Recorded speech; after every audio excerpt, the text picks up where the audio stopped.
The International Union of Elevator Constructors, IUEC, recently hosted the 2023 Global Power Trade Unions Congress. The event was held in Vancouver, British Columbia, Canada, home to IUEC Local 82.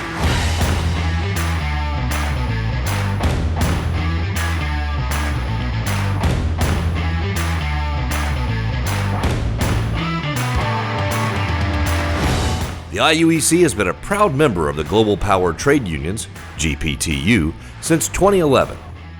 We have a great relationship going on, and hopefully you get a better understanding about what all these trades do and why we need to be together and learn from each other. The GPTU includes labor unions from all over the world, including Australia, Ireland, Sweden, Denmark, Finland, Switzerland, the United Kingdom, the United States, and Canada. You think, okay, us as elevator constructors, we got all this going on, we're doing so good in it. And then you go to another country and you say, well, wait a second. They're doing something even better than we're doing in safety, or they got this going on, and we could always learn from each other. Welcome to the 9th Global Power Trade Union Congress in Vancouver. And first of all, I want to thank the International Union of Elevator Constructors for hosting us. This meeting is a network meeting organized for not only electricians, but for union who organize electricians, and of course also for the lift and the elevator industry around the globe. This network is to make a meeting place where we can change ideas, best practices, bad practices, to learn from each other. So the idea with this Global Power Trade Union Network is to actually create a place where we can talk about our industry.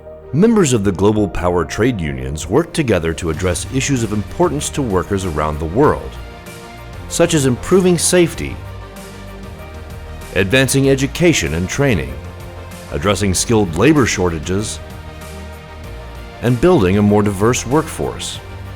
Carla Qualtrough, Canada's Minister of Employment, Workforce Development and Disability Inclusion for Canada, spoke about the growing needs for skilled labor and how building a more diverse workforce can help building trades unions meet those needs. Today we're here to discuss and share ideas and learn from one another on how we can grow the skills trades here in Canada and around the world. I'm focused on ensuring Canadians have the training they need, have the skills they need to succeed in the skilled trades.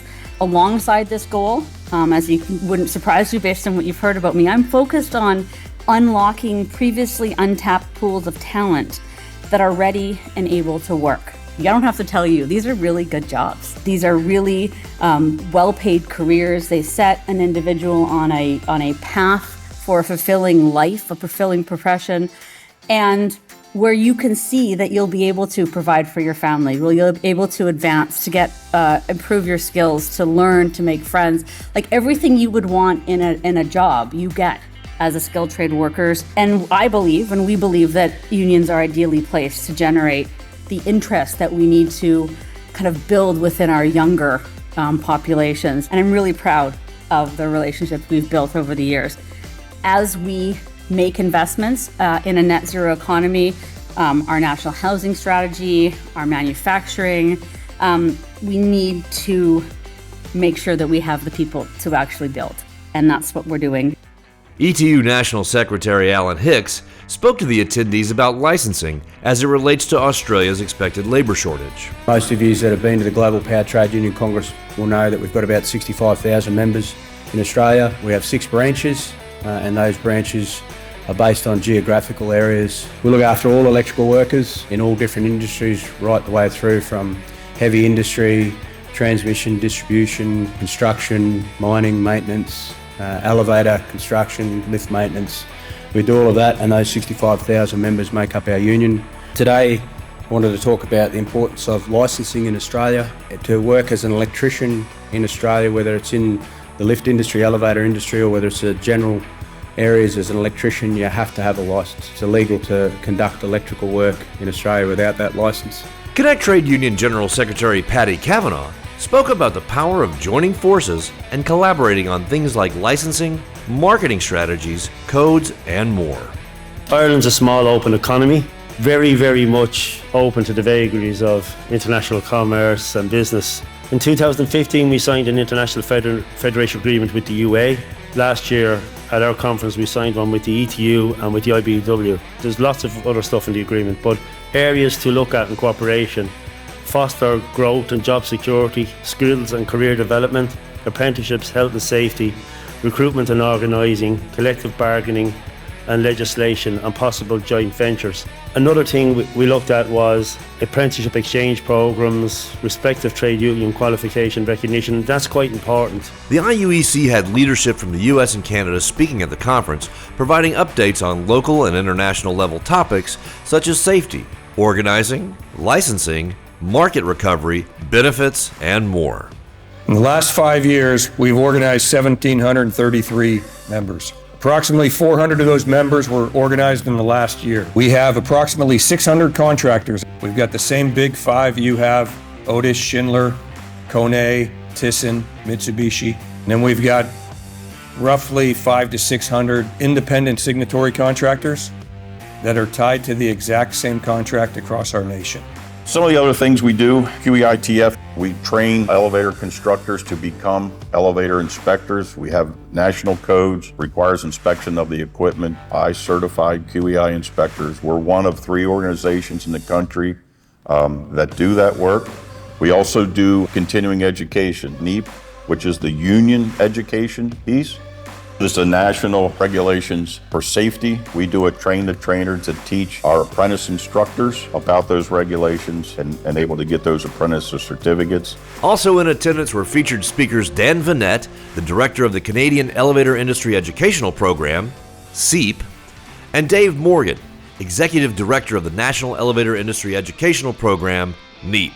What that has developed is a particular need for continuing education. Because continuing education, you're able to get out specific training on specific industry developments. Whereas apprenticeship training, you're targeting that 0 to 4 year apprentice. But we need to be able to get out and be able to have a diverse and competent workforce for the ever-changing needs. What this is there's 8 hours of annual CE for any mechanic or journey person that has become a mechanic since July of 2022. If you were risen to the level of mechanic within the IUEC after July 1st, you must take the mandatory continuing education class, okay? This was negotiated for many reasons, but more so for a better educated and a safer mechanic. This mandatory class is actually paid.